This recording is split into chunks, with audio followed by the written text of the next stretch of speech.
Boa noite a todos. A gente agradece a presença de todos. Alguém está vindo pela primeira vez? Então, todos já são conhecidos, né? A gente agradece aqueles que puderam vir ontem na festa, né? Foi um arraiá bem formoso, né? Deu para comer bastante, encheu a pança, dançou, aproveitou bastante. Então, agora, para que a gente possa estarmos preparados para o estudo da noite de hoje, mas antes, agradecendo a nossa companheira Cristiane, né? É representante do Luz e Verdade, e que ela está trazendo no estudo da noite de hoje, que ela possa ser inspirada pelos seus guias protetores, para que o estudo seja gratificante a todos nós, no dia de hoje. E para nos prepararmos, harmonizarmos, nós temos aqui do livro Fonte Viva, pelo Espírito de Emmanuel, de Francisco Cândido Xavier, a lição 148, o herdeiro do Pai. A quem constituiu o herdeiro de tudo, por quem fez também o mundo. Quem disse isso foi Paulo, está nos Hebreus, capítulo 1, versículo 2. Cede aos poderes humanos respeitáveis o que lhes cabe por direito lógico da vida, mas não te esqueças de dar ao Senhor o que lhe pertence. Esta fórmula conciliadora do Evangelho permanece ainda palpitante de interesse para o bem-estar do mundo. Não convém concentrar em organizações mutáveis do plano carnal todas as nossas esperanças e aspirações. O homem interior renova-se diariamente. Por isso, a ciência que lhe atende às reclamações nos minutos que passam não é a mesma que o servia nas horas que se foram, e a do futuro será muito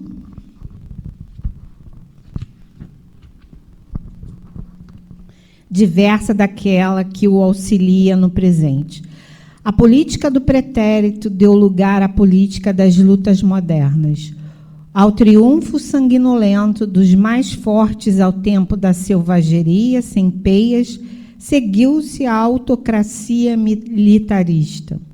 A força cedeu à autoridade, a autoridade ao direito. No setor das atividades religiosas, o esforço evolutivo não tem sido menor.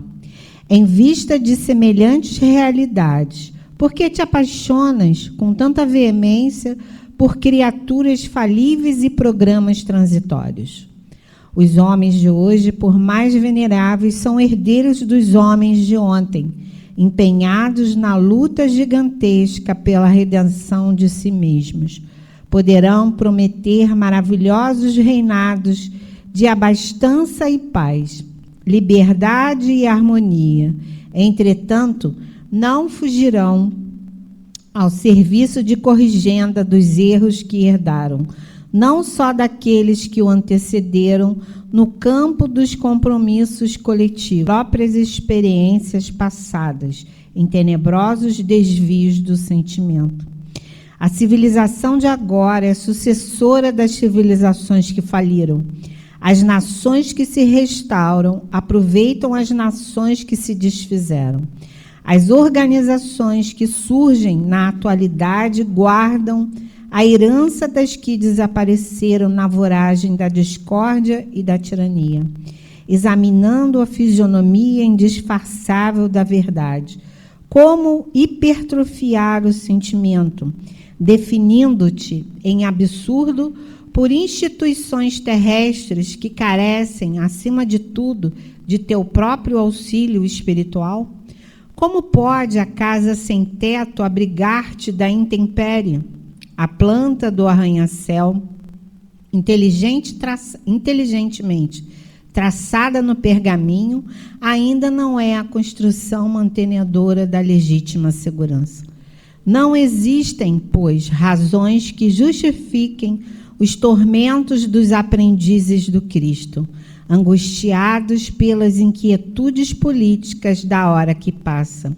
Semelhante estado da alma é simples produto de inadvertência perigosa, porque todos devemos saber que os homens falíveis não podem erguer obras infalíveis e que compete a nós outros, partidários do Mestre, a posição de trabalhadores sinceros, chamados a servir e cooperar na obra paciente e longa, mais definitiva e eterna, daquele a quem o Pai constituiu o herdeiro de tudo, por quem fez também o mundo. Então, vamos aproveitar esse momento.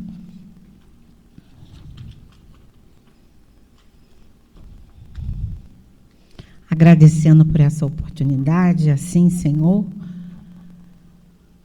pedimos, junto a essa espiritualidade amiga, a essa falange de espíritos benfazejos da BBM, que possam nos amparar, a todos, que através dos estudos trazidos pela nossa companheira Cristiane, possamos fazer as nossas devidas reflexões e colocarmos em prática, Senhor, todo esse aprendizado ao qual estamos amelhando no dia de hoje. Que tudo possa ser feito de acordo com a Tua vontade, agora e para todo sempre. Assim seja. Graças a Deus, graças a Jesus. Boa noite, queridos irmãos. Irmã, eu só escutei os desencarnados, vou falar de novo, tá? Só escutei os desencarnados, vou falar de novo, tá? Boa noite, queridos irmãos. Melhorou, agora sim, né? Agora teve encarnado respondendo, animado. Assim fica bom. Hoje nós vamos falar desse tema, Provações, Lampadário Espírita, de Valdo, né, vindo de Joana para nós. E eu trouxe para vocês verem que também temos essa capa, tá bom? Ele tem 2 capas, em 2 versões, né? Para quem tiver vontade depois de conhecer melhor. Quem aqui passa por provações? Eu passo, mas alguém? Pensei que era só eu. Que bom, né? Não, que bom. Aí vocês vão falar assim, pô, que bom passar por provação. É, sinal que a gente está encarnado. A gente não veio aqui para isso? É estranho, porque assim, parece que a gente está agradecendo por passar provação, mas é mais ou menos isso mesmo. A gente está tentando entender, estou passando provação, por quê? O que eu estou fazendo com isso? Que benefícios eu estou tirando dessas provações? De que forma eu estou entendendo tudo o que me acontece? E aí Joana traz esse texto através de Divaldo, para ao mesmo tempo que conforta nosso coração, puxa nossa orelha e nos ensina que, quando ela escreveu, ditou para ele, ou hoje, ou daqui a mais 100 anos, vai continuar fazendo sentido, porque cabe a nós buscar aprender o que fazer com a nossa provação. Entender, não lamentar, não se justificar, não se fazer de vítima, mas olhar para frente e encarar aquilo que a gente precisa enfrentar. Como introdução, esse estudo ele é caminho de crescimento e libertação. Provação é uma estrada. Uma estrada que a gente está seguindo, caminhando como esse homem da imagem, mas que lá no final tem o quê? O que vocês enxergam? Luz, além da luz, saída. Não é? Lá no final tem saída. Ou seja, nossas dores não são para sempre. Tem um fim. Tem um momento que vai cessar. À medida que a gente aprende, aquilo ali já não precisa mais se repetir. A vida terrena é marcada por desafios, dores e aparentes injustiças que muitas vezes nos levam à inquietação e ao desânimo. Aparentes injustiças que Joana cita é porque nós temos o costume de achar que não merecemos o que passamos, né? A gente vive, às vezes, situações onde a gente fala, poxa, por que isso? Por que comigo? Por que eu estou sofrendo isso? Ou a gente usa aquela frase, eu sou uma pessoa tão boa. Só faço bem para todo mundo. Ou o que é pior, gente ruim não passa isso. E ao invés de perguntar por quê, por que a gente não troca a palavrinha por para quê eu estou passando isso? Para a gente não ficar nesse olhar de uma aparente injustiça, como se a gente fosse injustiçado por precisar vivenciar certas coisas. E a gente ainda não entrou na parte das escolhas que a gente vai falar. Essas injustiças, elas trazem inquietação e desânimo. O texto nos convida a uma reflexão íntima sobre essas experiências à luz da doutrina espírita, revelando que as provações não são castigos divinos, mas instrumentos de evolução. Como eu voltei ali na palavrinha, inquietação e desânimo, muitas vezes pode acontecer de durante um momento em que a prova se aperta em nós, o que a gente faz? Se inquieta, desanima, se entristece e muitas vezes quer se afastar de muita coisa. A gente quer se afastar do contato com o outro, quer se afastar do trabalho, quer se afastar da casa espírita, quer se afastar das oportunidades de melhoria e de crescimento e da real aprendizagem com aquela aprovação que a gente está enfrentando. É onde a gente precisa ter o primeiro ponto de alerta e cuidado que o texto nos traz. Quando a gente fala do que eu estou fazendo com a minha aprovação. Aí eu te convido a uma reflexão. Foca aí agora na sua provação atual. Aquela que agora, eu sei que a gente tem mais de uma, não é? Mas aquela que agora está te incomodando mais. O que você tem feito com ela? Oração, ficou sentada em silêncio ou você está tentando agir para entender a sua necessidade de aprender algo com essa aprovação? Será que a gente está se colocando na posição de dúvida, de incerteza, de afastamento? Está se sentindo injustiçado? Como a gente está se portando? A partir desse entendimento, somos chamados a mudar nossa percepção diante das dificuldades, compreendendo o seu verdadeiro propósito. Qual é, então, o propósito da aprovação? Aprender, não é? A gente tem provações, enfrenta dificuldades para aprender. E qual é a visão equivocada do sofrimento? Quando a gente está sofrendo, a gente não quer ficar preso muito tempo naquilo. Lá no Evangelho segundo o Espiritismo, bem e mal sofrer, eu costumo usar, quando eu faço esse estudo, o termo, vamos aprender a sofrer. E aí a gente fica, aprender a sofrer? E, gente, a gente já sabe que tem que sofrer, não é? É ou não é? Vamos ser realistas, a gente sabe que tem que sofrer. O que nós, enquanto cristãos, fazemos com o sofrimento? Qual exemplo Cristo nos deixou? Ele corria, fugia?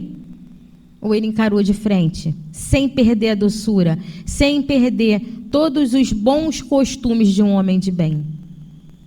Jesus foi o nosso maior exemplo, modelo e guia.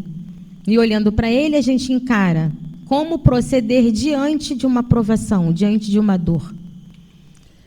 Qual o estado emocional de quem enfrenta provações?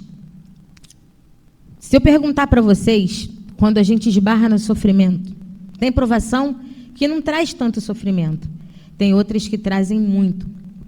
Tem situações que a gente vive que a gente, de repente, tira de letra.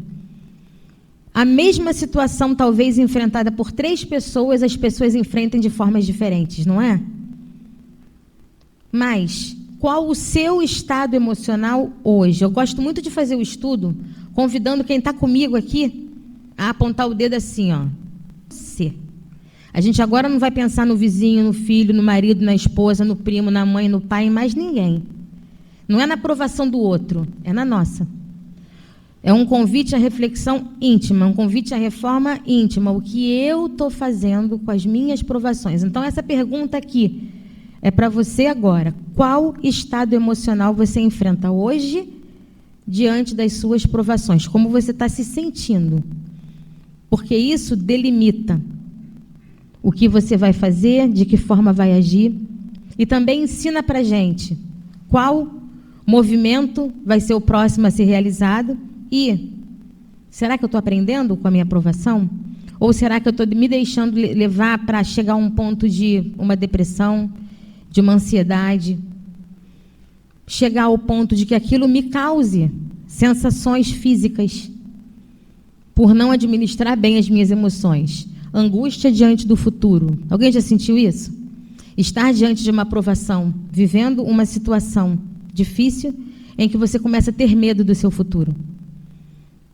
A ficar angustiada, a imaginar só coisa ruim para o futuro. Porque a gente começa a achar que aquilo não tem jeito. Aquela aprovação não tem jeito. Sensação de peso e de injustiça. Frustrações e melancolia. Melancolia está no texto e antigamente era usado, naquele tempo, esse nome para o que hoje a gente conhece como depressão. Antigamente era falado melancolia, que é o estado profundo da tristeza. É o auge da tristeza. Que muitos ainda encaram como bobeira, mas não. Como frescura, mas não. É um estado em que a pessoa muitas vezes não precisa sair sozinho e precisa de ajuda. Quando a gente fala do estado emocional, diante da provação, é isso. Como a gente está diante da nossa prova? Toca em você e pensa, como eu estou me sentindo diante das dificuldades que eu estou enfrentando hoje? Que cristão eu tenho sido? E não é para bater com chicote nas costas, não. É para se avaliar no sentido de querer se melhorar. No sentido de aproveitar um sofrimento, uma provação, uma dificuldade para crescer. Se a gente olhar um para o outro, olha aí para alguém, igual eu estou olhando aqui para minha irmãzinha, olha para alguém. Você consegue dizer que prova seu irmão está enfrentando? Não. Mesmo quem se conheça. Mesmo quem conheça alguém, se tiver pai, filho, casal, você não sabe no íntimo da pessoa o total daquela prova que ela está enfrentando e nem o quanto está pesando para ela, porque só ela sabe. Só quem está vivenciando a prova sabe. Por isso que o convite é assim, individual. É para cada um. Rebeldia e desespero. Quando a gente chega nesse auge, a gente se rebela a ponto de não querer ajuda, de não querer apoio, de não querer nem cuidar de si mesmo. Chega num desespero tão grande que muitas vezes, como a gente já falou, você abandona tudo, porque começa a olhar aquela situação como algo que não tem jeito. Essa visão limitada leva o espírito a fixar-se na dor, comparar-se com a felicidade aparente dos outros. Vamos falar desses dois. Quando a gente fica fixo e preso na dor, está doendo, está doendo, está doendo. Está difícil, não tem jeito, não tem solução. Eu fico com a minha mente presa naquilo. O que a doutrina espírita nos ensina sobre o pensamento? Tudo começa onde? E ele é comandado por quem? Por nós. Enquanto eu fico com o meu pensamento ali preso naquela dor e eu só foco naquilo, eu só olho daquele jeito, não consigo olhar a solução, não consigo entrar numa vibração melhor, de paz, de luz, eu vou ficar preso a algo que só vai me causar mal. E aí eu entro nisso, eu começo a me comparar com o outro. Lembra que nós falamos no início? Por que ela está tão bem e eu estou assim? Como é que pode? Por que aquela pessoa vive sorrindo? A gente acaba entrando até nessa questão do julgamento, né? Que é desagradável.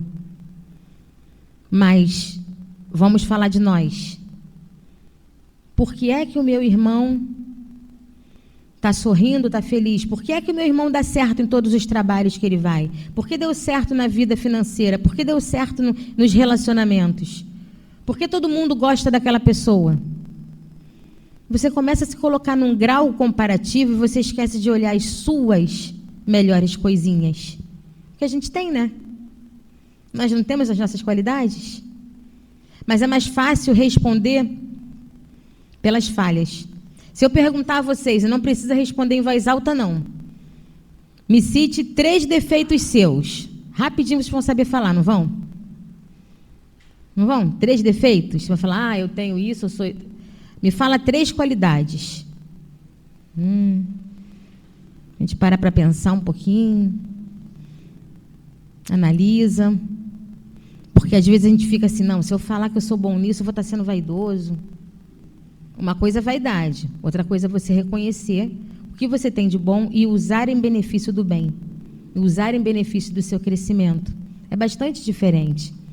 Desperdiçar oportunidades de crescimento, porque se eu estou fixado na dor, eu desperdiço qualquer oportunidade de aprender com as minhas provações. Segundo a doutrina espírita, essa postura decorre da falta de compreensão da finalidade da vida corporal. E aí eu pergunto a vocês, qual a finalidade da vida corporal? Para que a gente reencarna? Para evoluir, para aprender, para corrigir as más inclinações, para se reparar, não é isso? Então, por que a gente enfrenta provas? Porque a gente precisa crescer. Por que a gente enfrenta dificuldades? Porque a gente precisa crescer. O objetivo do estudo de hoje é a gente sair daqui entendendo que eu não sou um coitado porque estou enfrentando provas. Eu não sou injustiçado. Eu não sou aquele que é repelido por Deus, Deus não me ama, eu só passo dificuldades. Não. Eu estou tendo oportunidades de crescer e eu quero aproveitar cada uma delas. Se você pudesse hoje avaliar a sua vida, meus irmãos, há 10 anos atrás, você diria que é o mesmo? Não, né? 5 anos, você é o mesmo? Não. E há 1 ano, você é o mesmo? Não. Caramba, olha como é fácil ver que a gente tem muita coisa boa, que a gente tem esforço para se melhorar. Não é fácil enxergar isso, se a gente avaliar desse jeito? Então, por que a gente fica apertando direto só a teclinha do eu faço errado, eu não consigo, eu sou ruim? Não. Pula essa parte. Foca nisso. Eu já estou melhorando. Eu estou conseguindo. Eu estou conquistando. Antes eu fazia tal coisa errada, eu já não faço mais. Eu tinha uma má inclinação para uma situação que eu não tenho mais. Eu já consigo consertar isso em mim. A realidade espiritual das provações. Na questão 258 do Livro dos Espíritos, os Espíritos nos dizem que ele próprio escolhe o gênero de provas por que há de passar. Eu acho essa pergunta de Kardec genial, porque deixa a gente com um monte de pulga atrás da orelha. Quando a gente estuda essa pergunta pela primeira vez, então, é incrível. Porque a gente fala assim, eu não escolhi nada disso. Quem nunca pensou nisso, gente? Tem até música que fala isso, eu não pedi para nascer. A gente pediu, ainda implorou. Ainda furou fila se bobear. Tem até música. Ainda furou fila se bobear. Primeiro eu saio, irmã. Primeiro eu quero ir logo, não aguento mais. A gente pediu, implorou para nascer. E outra, na hora do checklist, eu coloco essa palavrinha para ficar engraçado, do checklist do planejamento, a gente colocou umas 50 coisas lá e o mentor foi cortando, tá? Tira isso, tira isso. Você tá maluco? Você não vai conseguir isso tudo, não. Aí, se ficaram 10 coisas na lista, foi muito. A gente chegou aqui e não está aguentando nem 2. Não é verdade? E a gente reclama de 2. Quando a gente voltar lá para a erradicidade, a gente vai olhar o checklist e vai falar, eu estava doido. Achei que eu ia conseguir aquilo tudo, e a gente está reclamando de 2. E não é uma zombaria do nosso problema, não. É uma forma engraçada da gente encarar e enfrentar. Caramba, a gente escolheu os nossos problemas. Alguns deles a gente escolheu no plano espiritual ainda, na erradicidade. A gente escolheu enfrentar certas situações, estar perto de certas pessoas, encarnar em tal família, ter contato com tais pessoas. A gente escolheu aprender dessa forma. Isso traz para a gente o quê? Eu vou perder tempo diante de uma provação que eu estou vivendo para descobrir, irmã, será que eu escolhi ou aconteceu aqui? Importa? Não. Olha o tempo que eu estou perdendo para me reparar. O que importa é, já estou vivendo a situação, não estou? Seja por uma escolha lá no meu planejamento, na erraticidade, ou seja, por uma escolha de algo que eu fiz aqui, do meu livre-arbítrio, eu vou olhar para a minha situação e vou falar, o que eu posso fazer? O que eu tenho que aprender com isso? Então, lembra do porquê eu estou passando por isso? Vamos mudar? Jesus, para que eu estou passando por isso? O que eu tenho que aprender, meu irmão? Mestre, o que eu tenho que aprender com essa situação? O que eu estou fazendo errado? Aí a gente vai lá no Homem de Bem, lê o texto de novo. Pergunta 918 do Livro dos Espíritos, também tem no Evangelho. Estuda lá o Homem de Bem, características do Homem de Bem. O que eu estou fazendo, que eu preciso corrigir? Não está dentro disso aqui e eu não estou indo bem. Talvez isso vai me trazer uma aprendizagem que depois eu vou entender. Nem tudo vai ter explicação aqui. Isso nos revela 3 verdades fundamentais. As provas são escolhidas pelo Espírito. Antes de reencarnar, o Espírito, com maior lucidez, escolhe as experiências que precisa viver. Tem finalidade educativa e reparadora. As dificuldades visam corrigir imperfeição, desenvolver virtude e reparar os erros do passado. Então, esses 2 tópicos primeiros a gente já comentou.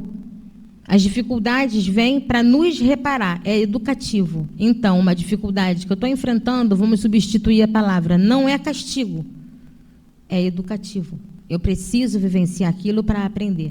Não é injusto, eu não sou uma porcaria de pessoa que preciso ser castigado por ninguém, mas eu estou passando por aquilo, porque Deus me ama tanto que me deu a oportunidade de reparar. Me deu a oportunidade de fazer uma escolha, de reencarnar, de voltar aqui e fazer diferente. E são expressões do livre-arbítrio. Não somos vítimas do acaso, mas autores do próprio destino. Não é por acaso que nós estamos todos aqui nessa sala hoje, é? Não. Tem lá no Livro dos Espíritos também. O acaso não existe. Não é nada por acaso, nenhuma escolha. O que a gente precisa é, diante do conhecimento, aplicar. Nós vamos à casa espírita, nós estudamos, temos a oportunidade de conhecer. Não vou ficar só no texto, na teoria. Agora eu vou tentar aplicar isso na minha vida. Porque aí eu vou vendo diferenças no meu modo de agir, de pensar, de olhar para as pessoas, de olhar para mim mesmo. E de ir reparando cada oportunidade que me vem. A ilusão da felicidade material. Muitos acham... não dá dando para ler. A felicidade de muitos... que muitos aparentam possuir, em verdade, não é legítima. E a gente fica focado em olhar para o irmão, para as pessoas, achando que aquilo ali, que aquela felicidade que você está vendo, é a que você gostaria de ter. Aí eu repito a pergunta que eu já fiz. Se a gente olhar para os irmãos do lado, e as pessoas derem um sorriso para você, tão lindos e maravilhosos, será que por dentro está assim? Já viram aquela imagem da maçã? Um lado a maçã está podre, no lado vermelhinho eles viram ela e tiram a foto. Quando você pega a maçã e vira, do outro lado ela estava podre. Nem sempre o que aparenta é o que realmente é. A gente já olha nisso um trabalho necessário em nós. Não observar tanto isso nos outros, observar em nós, né? Muitas vezes o brilho exterior esconde dores profundas. O sucesso material não representa paz interior. A comparação gera sofrimento desnecessário. A doutrina espírita nos ensina que a verdadeira felicidade, primeiro, nada daquilo ali. Então, a gente se comparar com o outro, como bem diz o texto de Joana, só nos gera mais sofrimento. Achar que o outro alcançou algo, porque a gente se compara muito com as pessoas. A gente se compara na família, com irmãos. A gente se compara quando usa o termo filho preferido ou filho preterido. Já perguntaram para vocês, você gosta mais de quem? Do pai ou da mãe? Você gosta mais de qual tio? Você gosta mais de qual avó? Por que tem que ter essa comparação? Da mesma forma, a gente cresce com essa aprendizagem e olha para o mundo à nossa volta, para as pessoas que a gente se relaciona assim, selecionando e escolhendo, e não aprendemos a olhar todos como irmãos. E aí, nos nossos ambientes de trabalho, de escola, a gente seleciona pessoas. Tem pessoas com as quais a gente não vai se simpatizar, é verdade. Mas o grau de comparação, de afetividade, não pode existir. Eu não posso, eu me dou bem com ela, então vou ajudar ela em tudo. Eu não me dou bem com ele, então se ele passar problema, é com ele mesmo. Não vou ajudar não gosto dele. E aí eu começo a comparar a minha vida com a da outra pessoa.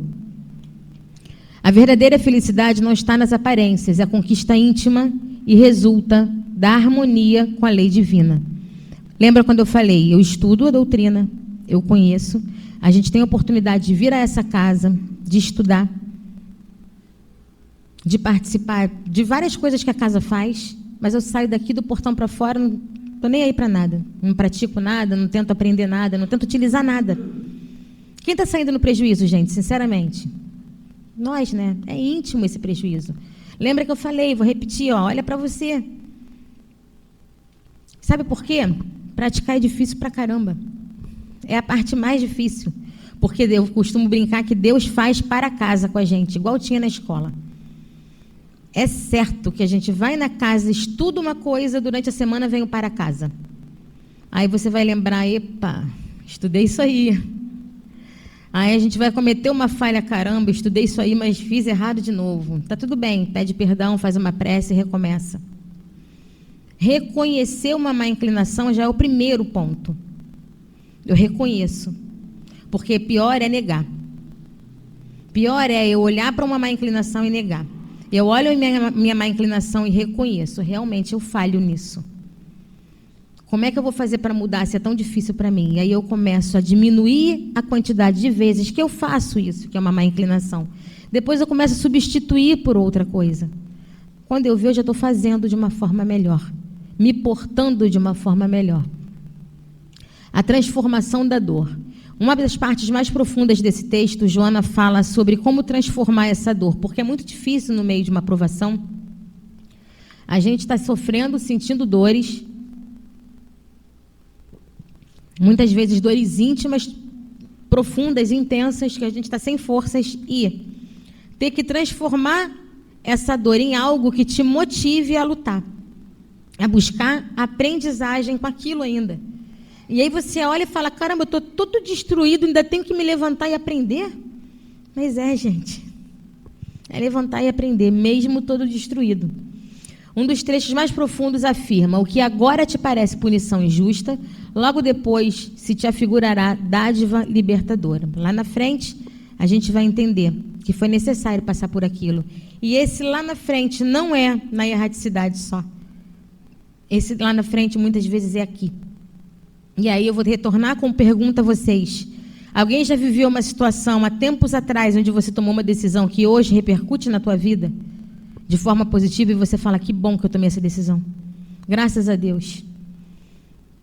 Você olha de repente lá para trás e tomou uma decisão errada e hoje você fala, caramba, por que eu escolhi isso? Então olha como repercute. E aí voltando para o tema, está doendo, olha lá para trás na tua vida, o tempo que for, 5 anos, 10 anos, no auge daquela dor, você precisou tomar medidas. Você hoje olha para trás e fala, pô, estava doendo para caramba, mas passou. Consegui. Aprendi com aquela dor. É libertador, não é? Não é libertador olhar e saber que a gente venceu aquela dor? Isso nos ensina que a dor educa, a provação fortalece e o sofrimento pode libertar. É como se a gente se sentisse um pássaro preso numa gaiola. E eu costumo falar que o pássaro está sem água e sem comida, perdendo as forças. E no auge da luta dele ali, de tanto se debater na gaiola, a portinha da gaiola abre e ele consegue sair. Mas ele precisou lutar. Ele não ficou paradinho, segurando lá naquela madeirinha, esqueci o nome, da gaiola, até alguém abrir para ele. Puleiro, isso. Ele começou a lutar, a se bater dentro da gaiola para procurar um jeito de fugir. Aí a portinha abriu e ele saiu. A dor vai ensinando para a gente, eu preciso fazer alguma coisa, não dá para ficar parado aqui. Muitos aqui de nós chegamos na doutrina espírita pela dor.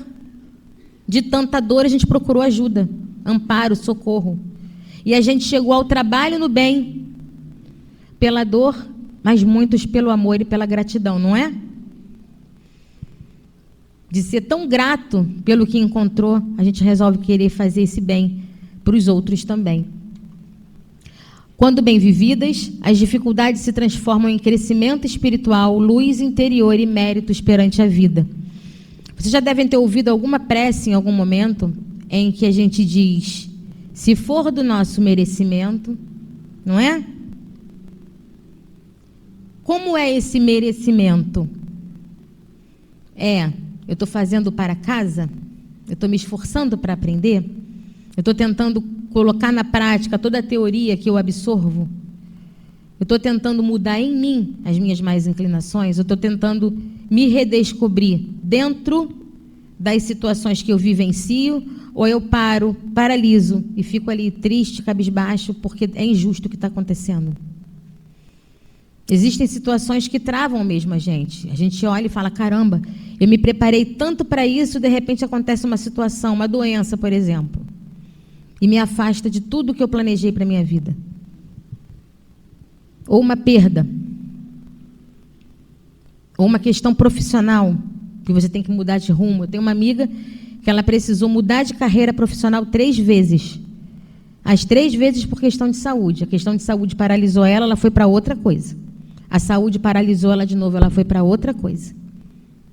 Nessa última coisa ela falou: para que eu estudei tanto? Olha o auge do desespero. Eu falei para ela: tem certeza que você está dizendo isso? Para que eu estudei tanto? Aí ela parou, analisou. Não tem lógica eu falar isso. O que eu estou levando vai comigo, né? Eu falei: Dali ela já não podia mais se reinventar profissionalmente. Ela resolveu só servir ao bem. Então a gente se reinventa como dá. Como é possível. Porque o que não fizer sentido agora vai fazer depois.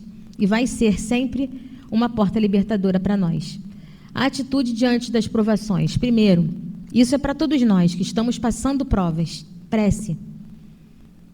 Principalmente para não entrar no desespero, prece. Prece é igual remédio, 3 vezes ao dia, de 8 em 8 horas. Eu brinco assim, porque quem não tem o costume de fazer prece, gente, bota no relógio para despertar. E faz prece, aprende a fazer prece.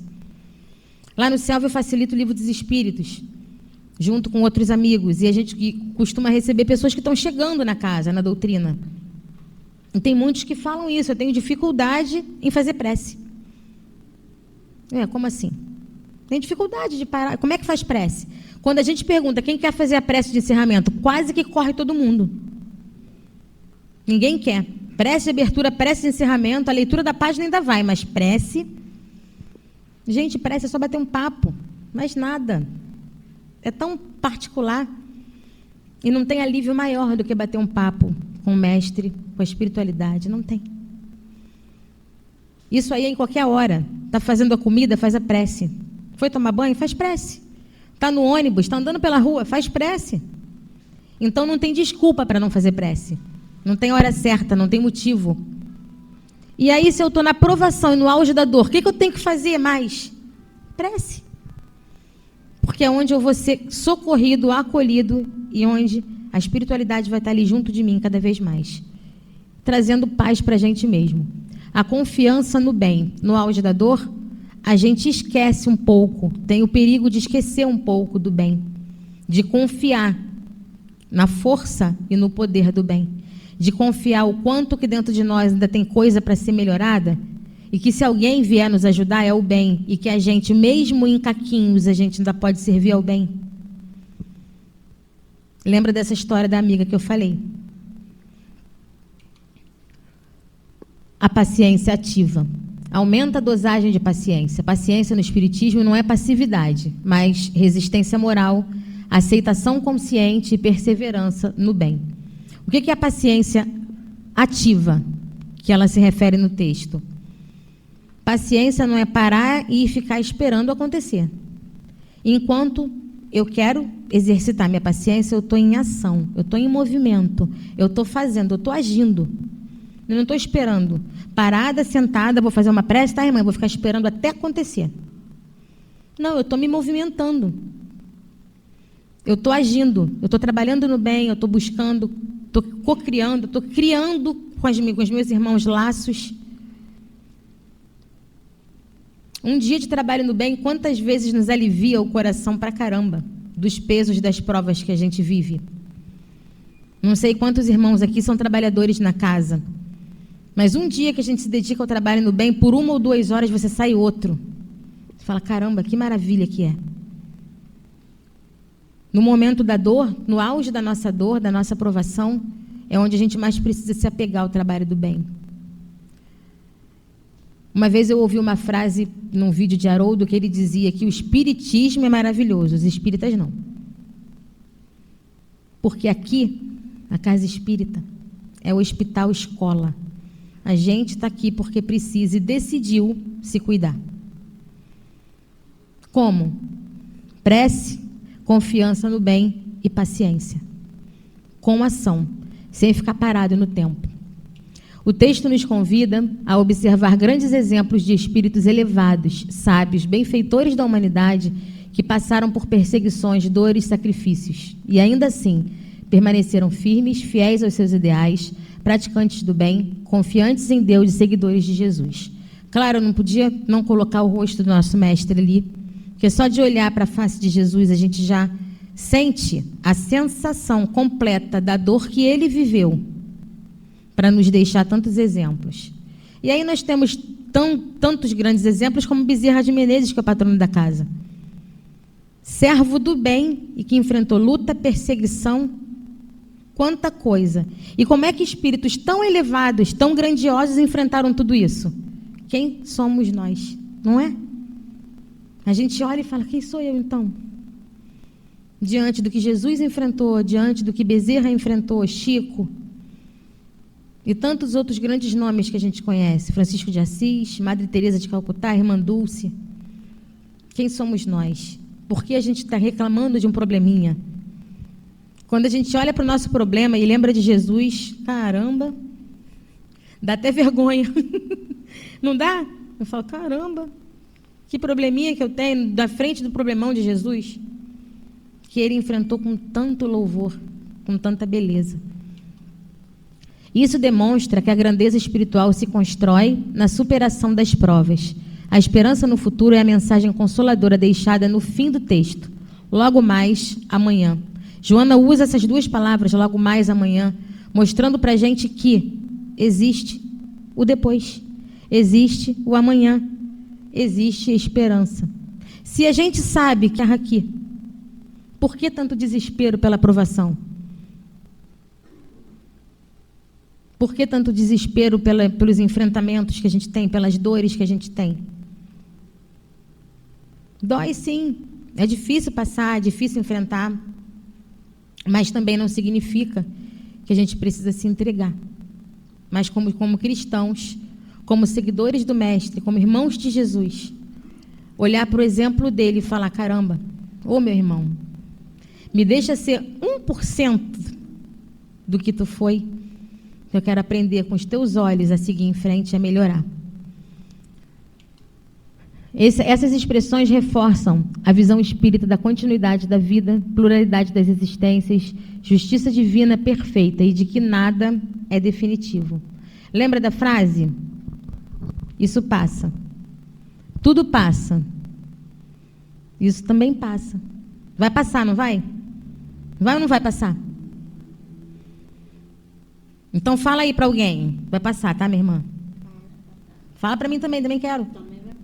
Isso. Falou? Todo mundo falou? Fala aí pro irmão de trás aí. Vai passar. Para a gente sair daqui entendendo e acreditando. Não vai. Esse problema não vai prevalecer. Vai passar. A vida não se encerra. A gente tendo essa certeza de que a vida não se encerra, quem é que vai encerrar então em algum momento? O problema, porque nós somos perfectíveis. Nós estamos nos trabalhando para chegar na perfeição. Se somos perfectíveis e sabemos que vamos chegar lá, o problema não vai prevalecer. Vai chegar uma hora que ele vai ter que parar. A dor passa, as provas terminam e a felicidade chega no tempo certo. E aí eu encerro com a doce imagem de Joana, que ditou esse texto lindo para Divaldo, dizendo que as provações fazem parte do caminho evolutivo do espírito. longe de serem punições, são oportunidades benditas de crescimento, escolhidas por nós mesmos antes da reencarnação. Diante delas, somos convidados a confiar em Deus, perseverar no bem, cultivar a paciência e transformar dor em aprendizado. Assim, caminharemos com mais serenidade, rumo à verdadeira felicidade, aquela que nasce da consciência tranquila e da evolução do espírito. Nós somos espíritos em regeneração, espíritos em correção, espíritos caminhando para se melhorar, certo? Tudo que a gente faz, pensa, todo movimento nosso, ele é utilizado de alguma forma. Talvez a gente nunca tenha parado para analisar que se eu escolher descer esse degrau com a perna direita ou com a perna esquerda, a escolha é minha. Se eu escorregar, ou se eu descer, me apoiar em alguém e a pessoa escorregar, também foi uma escolha, não foi? Tudo é uma escolha. A forma que a gente arrumou a cadeira é uma escolha. Quais escolhas nós estamos fazendo para nos regenerar? Para nos melhorarmos? A gente reencarna aqui no mundo, na Terra, que é chamada de mundo de prova e expiação, para aprender, certo? Aqui é um mundo escola. A Terra é para a gente aprender. É uma escola. Eu trouxe uma música para a gente ouvir nesse finalzinho, meditar. Enquanto isso, eu vou entregar um papelzinho para vocês, tá bom?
Verdadeiro altar dentro de nós, terra a regenerar.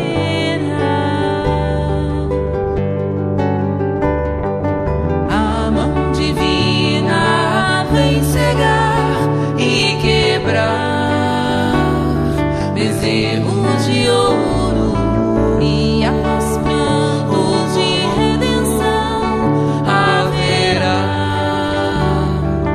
verdadeiro altar dentro de nós, terra a regenerar.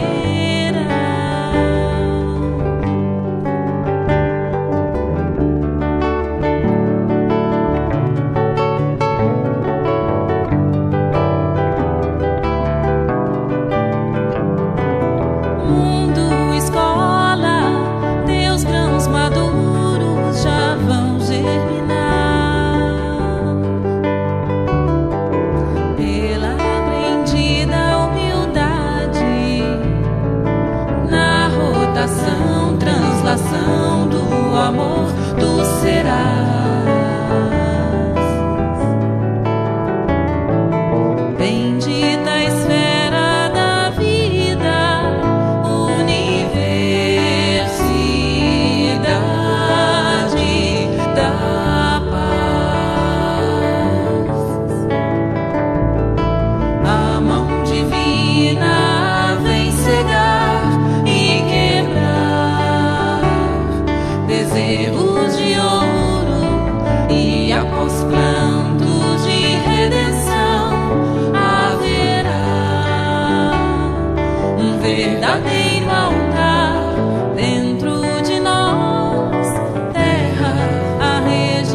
O mundo é uma escola, né?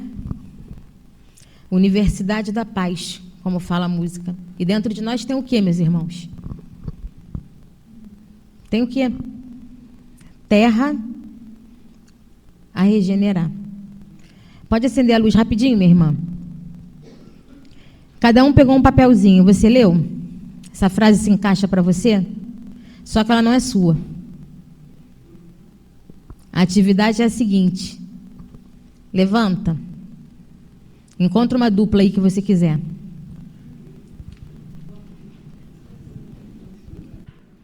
Isso. Encontrou uma dupla? Tem alguém sozinho? Brando está sozinho. Aqui, ó, tem o irmão aqui. Troca de papel com o irmão.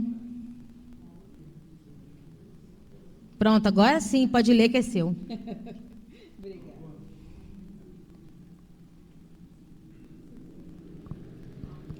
Senta aí agora que eu vou falar para fechar. Sabe o que acontece? Alguns vão falar assim, a primeira frase cabia melhor para mim.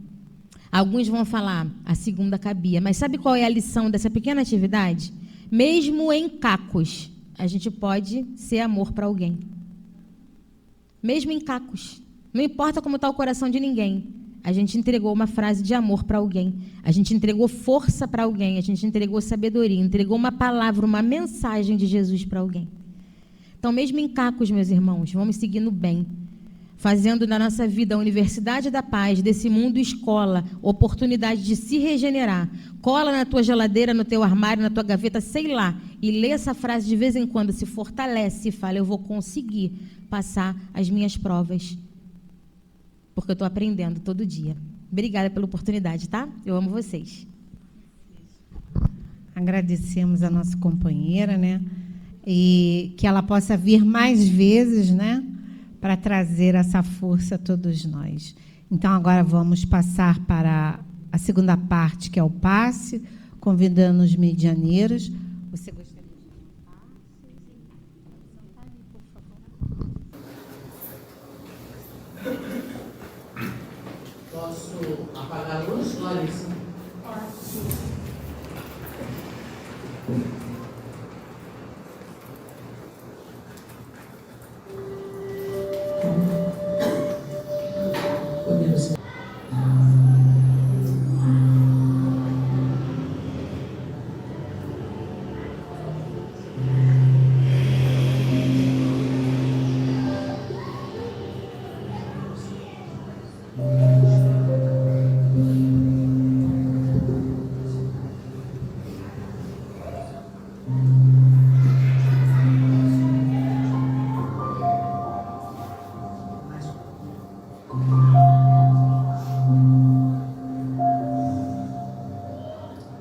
Pai de bondade e misericórdia, obrigada, Senhor, por mais esta noite de aprendizado, de confraternização do seu amor através do Evangelho.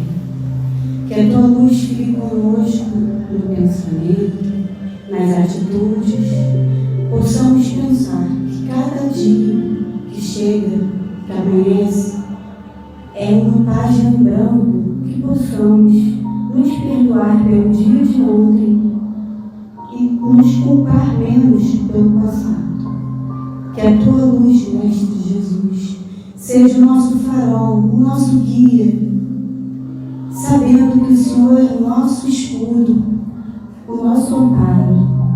Fica conosco hoje e sempre. Graças a Deus.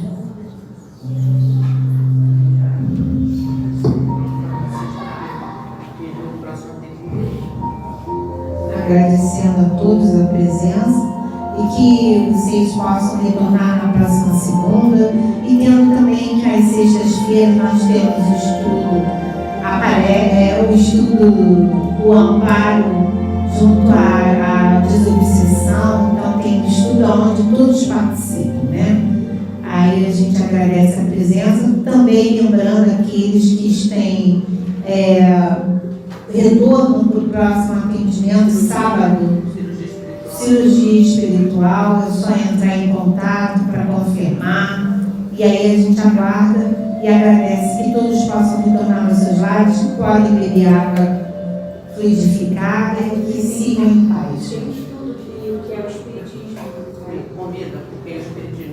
Nós temos o estudo do que é o Espiritismo. Quem está adentrando a doutrina e quer conhecer um pouquinho mais, é uma vez por mês, aos domingos.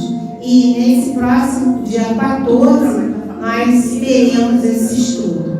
Então, quem estiver interessado, depois é só procurar a companheira Marlene para dar o nomezinho, tá bom? Fiquem em paz.